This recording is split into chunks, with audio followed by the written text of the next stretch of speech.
1950년 늦가을 서울의 밤거리는 쌀쌀했다. 해방 후 혼란이 계속되는 가운데 남한 곳곳에서는 보이지 않는 그림자들이 꿈틀거리고 있었다. 그들은 무장 세력이었다. 북쪽의 지령을 받아 은밀히 조직된 이들은 전국 각지에 뿌리를 내리고 있었다. 표면적으로는 평범한 시민들이었지만 그들의 가슴 속에는 뜨거운 신념이 타오르고 있었다. 새로운 세상을 만들겠다는 열망, 기존 체제를 무너뜨리고 진정한 해방을 이루겠다는 의지가 그들을 하나로 묶어주고 있었다. 부산 근교의 한 폐공장. 어둠 속에서 남자들이 모여들고 있었다. 그들의 얼굴은 모두 굳어 있었고 눈빛은 날카로웠다. 각자 다른 길을 통해 이곳에 왔지만 모두 같은 목표를 가지고 있었다. 회의를 주재하는 사람은 30대 중반의 남자 강필수였다. 그는 남부지역 조직의 핵심 인물이었다. 키가 크고 마른 체격에 깊게 패인 주름이 그의 고난스러운 삶을 말해주고 있었다. 하지만 그의 눈에는 확신에 찬 빛이 번뜩이고 있었다. 동지들 때가 왔습니다. 필수의 목소리는 낮고 단호했다. 전국 동시 궐기를 통해 이 썩어 빠진 정부를 무너뜨릴 것입니다. 우리의 목표는 완전한 해방입니다. 더 이상 미제와 그 앞잡이들의 압제를 견딜 수 없습니다. 회의실에 모인 간부들은 고개를 끄덕였다. 그들은 각자 맡은 지역에서 수십 명의 조직원을 거느리고 있었다. 교사, 공무원, 상인, 노동자 등 다양한 계층에 숨어있는 동지들이 그들의 지휘 아래 있었다. 계획은 치밀했다. D-Day에 맞춰 전국 주요 도시에서 동시에 봉기하여 정부기관을 점령하고 새로운 정권을 수립한다는 것이었다. 무기는 충분합니까? 한 간부가 물었다. 그는 마산 지역을 담당하는 김철민이었다. 원래 초등학교 교사였던 그는 해방 후 사상교육에 눈을 뜨면서 조직에 가담하게 되었다. 걱정 마십시오. 산속 은밀한 장소에 충분한 양의 무기와 탄약을 비축해 두었습니다. 소총 200여 정과 수류탄 그리고 권총도 상당량 확보했습니다. 필수는 잠시 말을 멈췄다. 창밖으로 스쳐 지나가는 그림자 하나가 그의 주의를 끌었기 때문이었다. 하지만 그냥 고양이였다. 그는 곧 정신을 차리고 계속 말했다. 각자의 임무를 확실히 숙지하시고 절대로 입 밖에 내서는 안 됩니다. 우리의 꿈이 현실이 되는 날까지 말입니다. 동지들, 우리가 하고 있는 일은 역사적 사명입니다. 후손들이 우리를 기억할 것입니다. 부산의 박영호 간부가 손을 들었다. 동지들의 사기는 어떻습니까? 혹시 동요하는 사람은 없습니까? 모두 각오가 되어 있습니다. 죽음도 두려워하지 않습니다.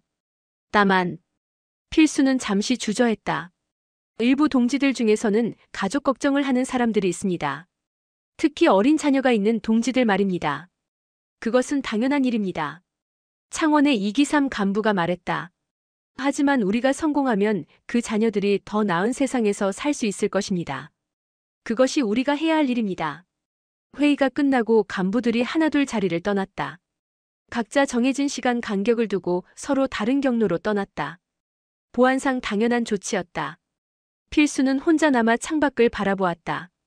저 너머에는 새로운 세상이 기다리고 있을 것이라 믿었다. 수많은 민중들이 해방의 기쁨을 만끽하게 될 것이고 자신들은 그 역사적 순간의 주역이 될 것이다. 하지만 그는 아직 몰랐다. 자신들의 모든 움직임이 이미 당국에 포착되고 있다는 사실을. 조직 내부에 이미 밀고자가 있다는 사실을. 그날 밤 필수는 동료들과 함께 산속 무기고를 점검했다. 달빛 아래 반짝이는 총구들을 보며 그는 다짐했다. 곧 이 무기들이 새로운 역사를 쓸 것이라고. 하지만 운명은 그의 예상과는 전혀 다른 방향으로 흘러가고 있었다. 바로 그 순간에도 당국의 수사망은 그들을 향해 좁혀져 오고 있었다. 새벽 4시 갑작스러운 사이렌 소리가 정적을 깼다. 경찰 차량들이 산속 무기고를 향해 달려가고 있었다. 누군가의 밀고로 비밀 거점이 발각된 것이었다. 완벽하다고 생각했던 보안에 구멍이 뚫린 것이다. 은신처에서 잠을 자고 있던 필수는 급하게 뛰어나왔다. 산 아래쪽에서 들려오는 총소리와 고함 소리가 그의 심장을 얼어붙게 만들었다. 이런 일이 일어날 것이라고는 꿈에도 생각하지 못했다. 도대체 누가 밀고를 한 것일까? 어제 회의에 참석했던 간부들 중 한 명일까? 아니면 일반 조직원 중에 변절자가 있었던 것일까? 도망쳐! 필수가 외쳤다. 함께 있던 조직원들은 사방으로 흩어졌다. 하지만 이미 산을 둘러싼 포위망은 완성되어 있었다. 경찰들은 치밀하게 준비해왔던 것이다. 총소리가 산 전체를 울렸다. 몇 명은 현장에서 체포되었고 몇 명은 총에 맞아 쓰러졌다. 피비린내가 새벽 공기를 채웠다. 필수는 가까스로 포위망을 뚫고 산을 빠져나올 수 있었다. 하지만 그의 마음은 무겁기만 했다. 동료들이 죽어가는 소리를 들으며 혼자만 도망쳐 나온 것에 대한 죄책감이 그를 짓눌렀다. 그는 숨을 헐떡이며 산 아래 마을로 내려왔다. 평소에 연락처로 사용하던 안전가옥으로 향했다. 간신히 은신처에 도착한 필수에게 긴급 연락이 들어왔다. 상급 연락책의 목소리는 다급했다. 즉시 북으로 올라가십시오.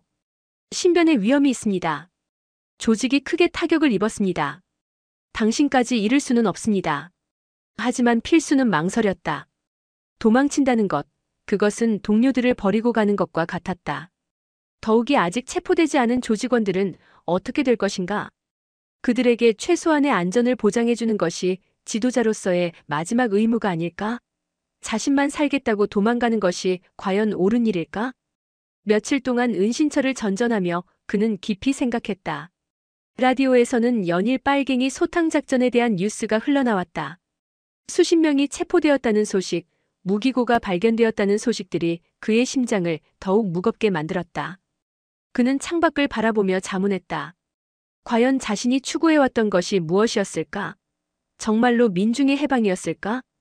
북으로 도망가면 살 수는 있겠지만 그것이 과연 옳은 일인가? 자신을 따라 목숨을 걸고 활동했던 동지들을 두고 혼자만 살겠다고 그의 양심이 허락하지 않았다.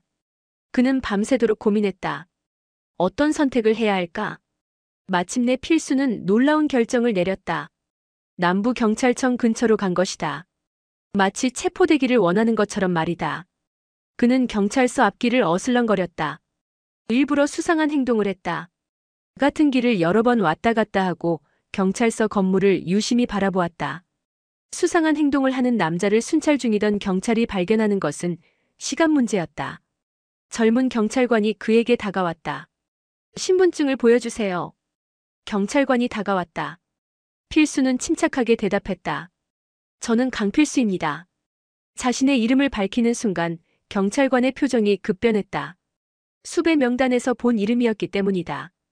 그 이름은 이미 모든 경찰관들이 암기하고 있는 최우선 수배자의 이름이었다. 체포합니다.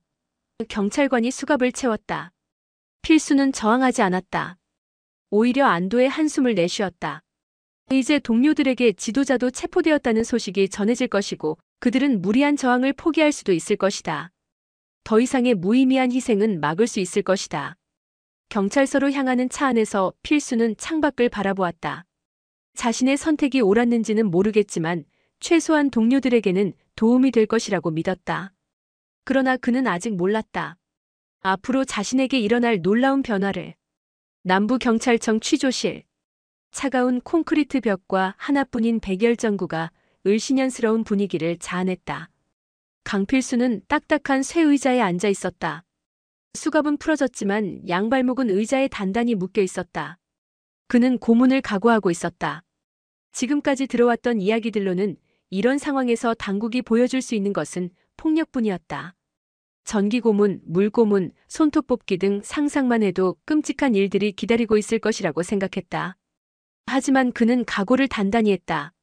어떤 고통이 와도 동지들의 이름은 절대 되지 않을 것이다. 조직의 비밀도 털어놓지 않을 것이다. 그것이 지도자로서 마지막으로 지켜야 할 의무라고 생각했다. 문이 열리며 한 남자가 들어왔다. 30대 후반으로 보이는 이 남자는 깔끔한 정장 차림이었다. 키는 중간 정도이고 안경을 쓰고 있었다. 그의 이름은 이준혁 공안검사였다. 필수는 그가 고문 전문가일 것이라고 생각했다. 아마도 온갖 교묘한 방법으로 자백을 받아내는 전문가일 것이다. 안녕하십니까, 강필수 씨. 준혁은 정중하게 인사했다. 필수는 놀랐다. 고함도 위협도 없는 차분한 목소리였다. 이것이 새로운 형태의 심리전술인가? 먼저 친절하게 대하다가 나중에 본색을 드러내는 것일까? 저는 이준혁 검사입니다. 앞으로 몇 가지 이야기를 나누게 될 것 같습니다. 준혁은 의자를 끌어당겨 필수와 마주 앉았다. 그의 얼굴에서는 적개심을 찾을 수 없었다. 오히려 진지하고 차분한 표정이었다. 차라도 한잔 하시겠습니까? 준혁이 물었다. 필수는 더욱 당황했다. 이런 상황에서 차를 권한다고? 이것은 정말로 새로운 형태의 심리 전술인가? 아니면 정말로 친절한 것일까? 고문은 안 하시나요? 필수가 비웃듯 말했다. 그는 상대방의 의도를 파악하려고 했다. 왜 고문을 해야 합니까? 우리는 문명인입니다. 준혁의 대답은 진심으로 들렸다. 저는 당신과 대화를 나누고 싶을 뿐입니다. 당신이 왜 그런 선택을 했는지, 무엇을 원하는지 알고 싶습니다. 필수는 준혁의 눈을 바라보았다. 그 눈에서는 적개심이나 분노를 찾을 수 없었다. 오히려 진정한 호기심과 인간적인 따뜻함이 느껴졌다. 이것은 연기일까, 진심일까? 당신들이 하고자 했던 일에 대해 말씀해 보시겠습니까? 준혁이 물었다. 혁명입니다. 필수가 단호하게 대답했다. 이 썩어빠진 사회를 바꾸는 것 말입니다. 미제의 앞잡이들을 몰아내고 진정한 민중의 정부를 세우는 것입니다. 그 방법이 폭력이어야만 했습니까? 필수는 잠시 말을 잃었다. 그런 질문을 받아본 적이 없었다. 지금까지 만났던 사람들은 모두 그의 신념에 동조하거나 적대하거나 둘 중 하나였다. 하지만 이 남자는 달랐다. 진정으로 이해하려고 노력하고 있었다. 폭력 없이는 기존 권력을 무너뜨릴 수 없습니다. 필수가 대답했다. 그럼 새로운 권력을 세운 후에는 어떻게 할 계획이셨습니까? 당연히 민중을 위한 정치를 하죠. 그 민중에는 지금 이 정부를 지지하는 사람들도 포함됩니까? 또 다른 예상치 못한 질문이었다. 필수는 잠시 생각했다. 정말로 그런 것까지 고려해 본 적이 있었던가? 저는 당신을 적으로 보지 않습니다. 준혁이 조용히 말했다. 다만 잘못된 길을 걷고 있다고 생각할 뿐입니다. 그 순간 필수는 이상한 감정을 느꼈다. 적대감이 아닌 뭔가 다른 감정이었다. 상대방에 대한 호기심이랄까? 이 검사라는 남자는 도대체 어떤 사람일까? 며칠간의 대화가 이어졌다. 준혁은 매일 취조실에 와서 필수와 이야기를 나누었다.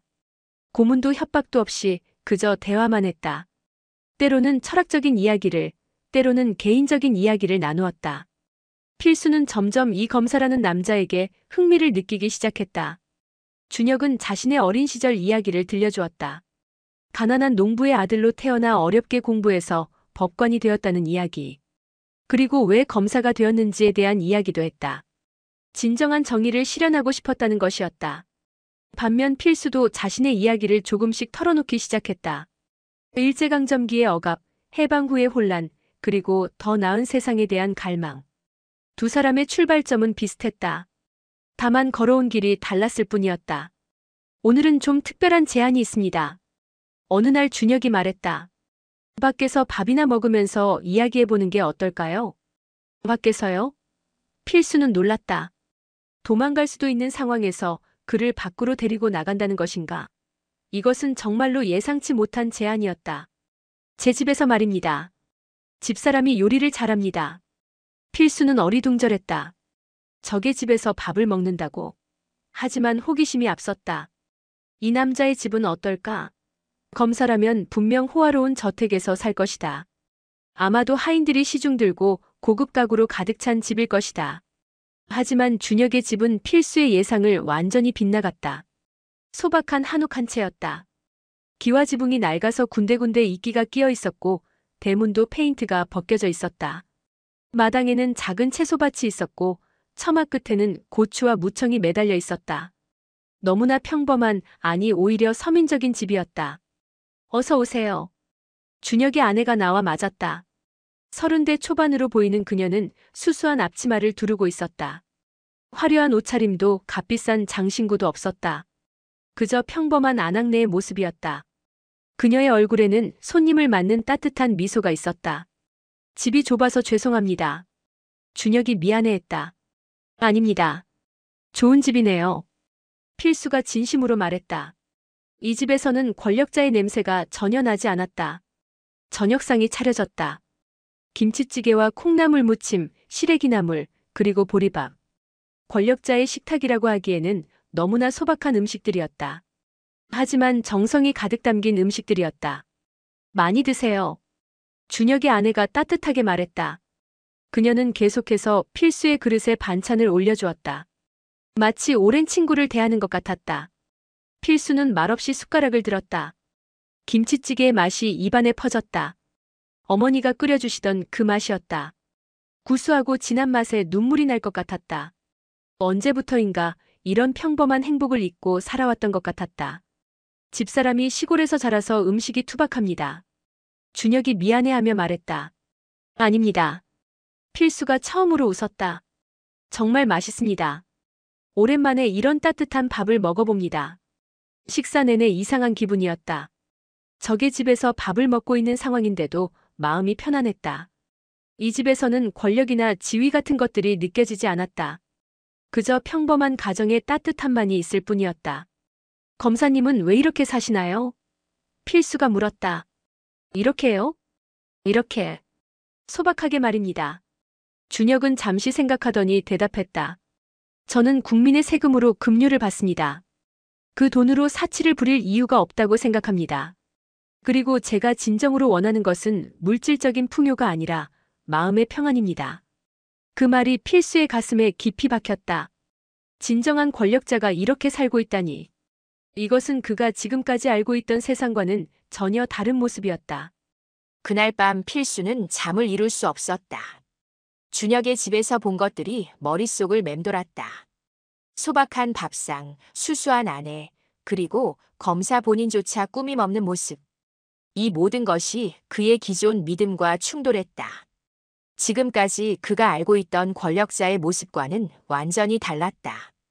필수는 자신의 과거를 되돌아보았다. 그가 따랐던 지도자들의 모습을 떠올려 보았다. 조직의 최고 간부는 항상 고급 양복을 입고 있었다.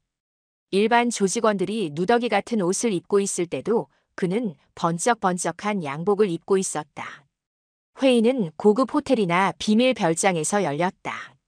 그들이 먹는 것도 일반 조직원들과는 차원이 달랐다. 고급 요정에서 기생들과 함께 술을 마시며 사내 진미를 즐겼다. 혁명은 위대한 목적이다. 그러니 지도부는 그에 걸맞은 대우를 받아야 한다. 그들의 논리였다. 필수는 그때는 당연하다고 생각했다. 위대한 일을 하는 사람들이니까 말이다. 민중을 위해 목숨을 걸고 활동하는 지도자들이 좀 더 나은 대우를 받는 것이 뭐가 잘못된 것인가. 하지만 이제 보니 그들의 삶과 준혁의 삶이 너무나 대조적이었다. 준혁은 실제로 권력을 가진 사람이다. 검사라는 위치는 분명히 힘 있는 자리다. 사람의 생사여 탈권까지 쥐고 있는 막강한 권력자다. 그런데 그는 그 권력을 사치를 위해 쓰지 않았다. 오히려 더욱 검소하게 살고 있었다. 반면 자신이 따랐던 지도자들은 어땠는가? 그들에게 실질적인 권력이 있었던가? 혁명이 성공하지도 않았는데 벌써부터 권력자처럼 행세하고 있지 않았던가? 민중을 위한다면서 정작 민중보다 더 좋은 것을 누리고 있지 않았던가? 필수는 더 깊은 의문에 빠져들었다. 과연 그들이 추구했던 혁명의 진정한 목적이 무엇이었을까? 민중의 해방이었을까? 아니면 자신들이 권력자가 되기 위함이었을까? 점점 후자 쪽이 진실에 가까운 것 같았다. 어느 날 조직 회의에서 들었던 대화가 떠올랐다. 혁명이 성공하면 우리가 새로운 지배층이 될 것이다. 그때는 우리도 제대로 된 대접을 받을 수 있을 것이다. 지금까지 고생한 것에 대한 보상을 받아야 한다. 한 간부의 말이었다. 그때는 당연한 소리로 들렸는데 지금 생각해보니 그 말 속에 진심이 숨어 있었던 것 같다. 혁명이라는 이름으로 포장되었지만 결국 그들도 권력을 원했던 것은 아니었을까? 기존의 지배층을 없애고 자신들이 새로운 지배층이 되려고 했던 것은 아니었을까? 민중의 해방이라는 숭고한 목표는 그저 구실에 불과했던 것은 아닐까? 필수는 또 다른 기억을 떠올렸다. 조직의 한 간부가 일반 조직원의 딸과 관계를 맺고 벌인 사건이 있었다. 그 조직원이 항의하자 그 간부는 이렇게 말했다. 혁명을 위해서는 개인의 희생이 필요하다. 그런 사소한 일에 매달리지 마라. 그때도 필수는 별다른 의문을 품지 않았다. 하지만 지금 생각해보니 그것은 권력을 이용한 횡포였다. 준혁과의 대화가 계속될수록 필수의 혼란은 깊어졌다. 지금까지 자신이 믿어왔던 모든 것들이 흔들리고 있었다. 과연 자신은 올바른 길을 걸어왔던 것일까? 정말로 민중을 위한 활동이었을까? 아니면 그저 다른 형태의 권력욕에 불과했던 것일까? 더욱 혼란스러운 것은 준혁의 태도였다. 그는 필수를 적으로 대하지 않았다. 오히려 이해하려고 노력했다. 필수의 말에 귀를 기울였고 그의 신념을 존중했다. 비록 동의하지는 않았지만 말이다. 이런 태도야말로 진정한 포용이 아닐까? 필수는 자문했다. 만약 자신들의 혁명이 성공했다면 어떻게 되었을까? 기존 체제의 사람들을 이렇게 포용할 수 있었을까? 아마도 숙청부터 했을 것이다. 반혁명 세력이라는 이름으로 말이다. 그것이 과연 올바른 일이었을까? 밤이 깊어갈수록 필수의 고민은 더욱 깊어졌다. 그는 창밖의 별을 바라보며 생각했다. 진정한 변화란 무엇일까? 폭력을 통한 급진적 변혁일까? 아니면 마음을 움직이는 점진적 변화일까? 일주일이 더 흘렀다. 필수는 매일 준혁과 대화를 나누었고 때로는 그의 집에서 식사를 하기도 했다. 점점 그의 마음에는 변화가 일어나고 있었다. 지금까지 확신했던 것들에 대한 의문이 자라나고 있었다. 준혁은 결코 필수를 설득하려고 하지 않았다. 다만 질문을 던질 뿐이었다. 당신이 꿈꾸는 사회는 어떤 모습입니까? 그 사회에서는 반대 의견을 가진 사람들도 살 수 있습니까? 폭력으로 세운 정권이 진정으로 평화로운 사회를 만들 수 있을까요? 이런 질문들은 필수로 하여금 스스로 답을 찾게 만들었다. 그리고 그 답들은 점점 자신의 기존 신념과 어긋나는 것들이었다. 어느 날 오후 필수는 준혁에게 뜻밖의 제안을 했다. 검사님, 제가 한 가지 제안을 해도 될까요? 말씀해 보세요. 한 번만 기회를 주시면 제가 직접 이 지역 간부들을 모아서 전향하게 하겠습니다. 준혁은 놀란 표정을 지었다. 정말입니까? 네. 저 같은 사람도 마음이 바뀔 수 있는데 다른 동지들이라고 못할 이유는 없다고 생각합니다. 아니, 사실 그들도 이미 의구심을 품고 있을 것입니다. 다만 그것을 표현할 용기가 없을 뿐이죠. 필수는 확신에 찬 목소리로 말했다. 저는 그들을 잘 압니다. 그들도 처음에는 순수한 마음으로 시작했습니다. 더 나은 세상을 만들고 싶어서 조직에 가담했죠. 하지만 시간이 갈수록 뭔가 잘못되어 간다는 것을 느꼈을 것입니다. 준혁은 한동안 말이 없었다.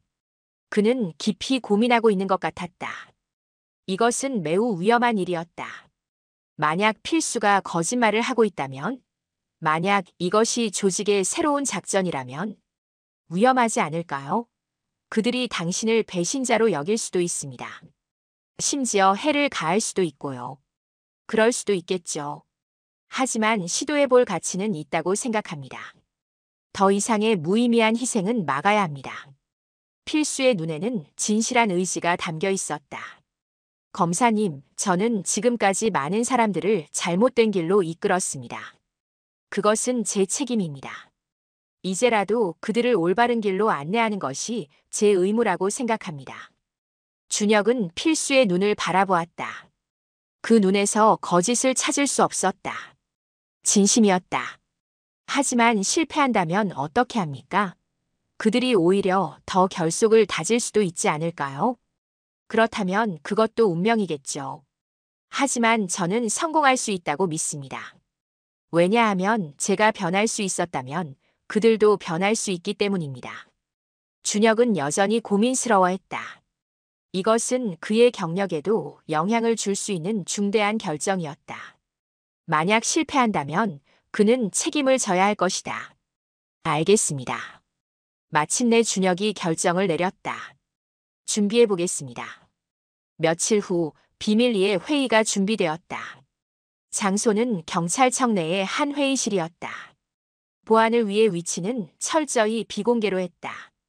경찰청장도 이 계획을 승인했다. 다만 만약의 사태에 대비해 무장한 경찰들이 대기하고 있었다. 필수는 떨리는 마음으로 편지를 썼다.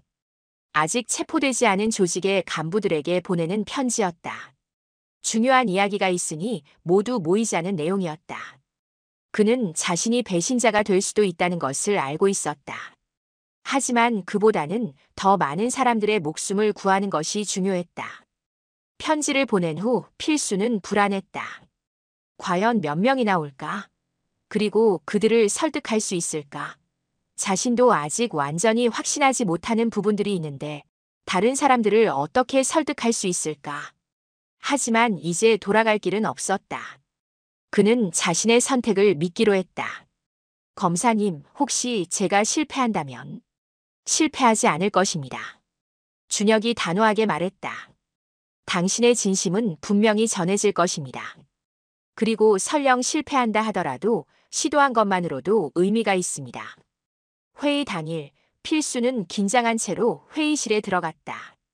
놀랍게도 15명의 간부가 모두 참석했다. 박영호, 김철민, 이기삼, 정명호, 서광수 등 남부 지역 조직의 핵심 인물들이었다. 그들의 얼굴에는 의구심과 경계심이 가득했다. 일부는 분노의 표정을 짓고 있었다. 필수 동지, 대체 무슨 일인가? 박영호가 날카롭게 물었다. 그는 부산 지역 책임자로 필수와 오랜 동지였다. 체포되었다가 어떻게 나온 거냐? 혹시 당국과 거래한 것 아닌가? 김철민도 의심의 눈초리를 보냈다. 우리를 함정에 빠뜨리려는 것 아닌가? 회의실의 분위기는 살벌했다. 몇몇 간부들은 주머니에 손을 넣고 있었다. 아마도 무기를 준비하고 있는 것 같았다. 필수는 자신이 정말로 위험한 상황에 처해 있다는 것을 깨달았다. 필수는 깊은 숨을 들이마셨다. 이제 정말로 자신의 진심을 털어놓을 때가 온 것이다. 생사가 갈리는 순간이었다. 동지들, 저는 배신자가 맞습니다. 필수가 말했다. 회의실이 술렁거렸다. 몇몇은 일어서려고 했다. 하지만 누구를 배신했는지는 생각해 보셨습니까? 저는 여러분을 배신한 것이 아닙니다. 우리를 기만해온 그들을 배신한 것입니다. 필수의 목소리가 떨리기 시작했다. 하지만 그는 계속 말했다. 동지들, 우리는 대체 누구를 위해 싸워왔습니까? 민중을 위해서였습니까? 정말로 그랬습니까? 아니면 우리 자신을 위해서였습니까? 그는 자신이 경험했던 것들을 하나하나 이야기하기 시작했다. 지도부의 사치스러운 생활, 허영심에 가득 찬 말들, 그리고 실제로는 자신들의 권력욕을 위한 것이었던 혁명에 대해서 우리가 따랐던 지도자들을 생각해 보십시오. 그들은 어떻게 살고 있었습니까? 고급 양복을 입고 고급 요정에서 기생들과 술을 마시고 별장에서 호화로운 생활을 하고 있지 않았습니까? 간부들의 얼굴이 점점 어두워졌다. 그들도 같은 것을 목격했기 때문이었다. 반면 저를 취조한 검사는 어떻게 살고 있는지 아십니까? 보리밥에 김치찌개를 먹으며 시골집보다 더 소박한 곳에서 살고 있습니다. 진짜 권력자는 그렇게 살고 있습니다. 그럼 우리는 뭐란 말인가? 정명호가 분노에 찬 목소리로 물었다. 우리는 속았습니다. 필수가 단호하게 대답했다. 혁명이라는 미명하에 우리의 순수한 마음이 이용당했습니다. 우리는 민중을 위한다고 생각했지만 실제로는 새로운 지배층이 되려는 사람들의 도구였습니다. 서광수가 주먹을 쥐고 일어났다. 그럼 지금까지 우리가 한 일은 모두 헛된 것이었단 말인가? 헛되지 않았습니다. 필수가 조용히 말했다. 우리의 마음은 진실했습니다. 더 나은 세상을 만들고자 했던 우리의 열망은 가짜가 아니었습니다. 다만 방법이 잘못되었을 뿐입니다. 필수의 눈에서 눈물이 흘러내렸다. 그것은 진심에서 우러나오는 눈물이었다. 동지들, 더 이상 무의미한 희생을 해서는 안 됩니다. 우리 손에 피를 묻힐 이유가 없습니다. 우리가 정말로 원했던 것은 평화로운 세상이 아니었습니까? 그는 준혁의 집에서 본 것들에 대해 이야기했다. 검소한 생활, 따뜻한 가정, 그리고 진정한 봉사 정신에 대해서. 제발 여러분도 생각해 보세요. 우리가 정말로 바라던 것이 무엇이었는지, 그리고 지금 우리가 가야 할 길이 어디인지. 회의실은 정적에 휩싸였다. 모두 심각한 표정으로 생각에 잠겨 있었다. 그들의 눈에서도 눈물이 흘러내리고 있었다. 김철민이 먼저 입을 열었다. 필수 동지 말이 맞습니다. 저도 늘 의구심을 품고 있었습니다. 하지만 그것을 말할 용기가 없었습니다. 나도 그렇습니다. 박영호가 고개를 끄덕였다. 지도부의 행태를 보면서 이게 과연 옳은 일인가 하는 생각을 했습니다. 1시간 후 놀라운 일이 일어났다. 15명의 간부가 모두 전향서를 작성한 것이다. 그들 역시 필수와 같은 의구심을 품고 있었던 것이다. 다만 그것을 표현할 용기가 없었을 뿐이었다. 필수의 전향은 예상보다 훨씬 큰 파장을 일으켰다. 남부 지역 조직의 핵심 인물들이 모두 전향하자 그 소식은 전국으로 퍼져나갔다. 라디오와 신문이 연일 이 소식을 보도했다. 남부 지역 빨갱이 간부 15명 집단 전향, 강필수의 진심 어린 호소가 동지들의 마음을 움직여 각지에서 비슷한 일들이 연쇄적으로 일어나기 시작했다.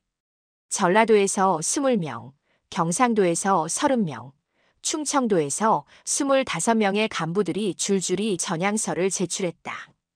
그들은 모두 강필수 동지의 말이 옳다며 더 이상 무의미한 투쟁을 계속할 수 없다고 말했다. 며칠 사이에 수백 명이 전향했다.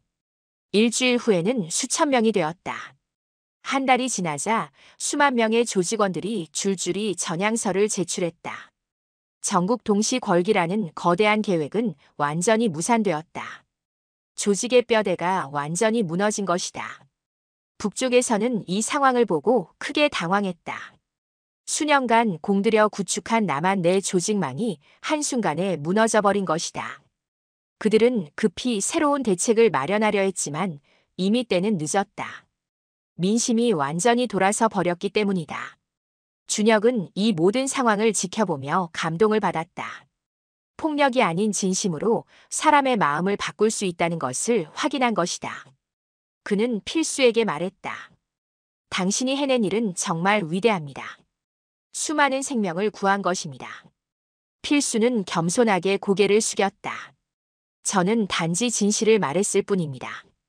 동지들이 현명한 판단을 한 것이죠.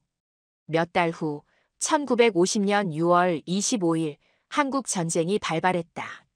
만약 대규모 내부 조직이 그대로 남아 있었다면 전쟁 상황에서 심각한 내란이 일어났을 것이다. 후방에서 게릴라전이 벌어지고 민간인들 사이에서 무차별 테러가 자행되었을 것이다.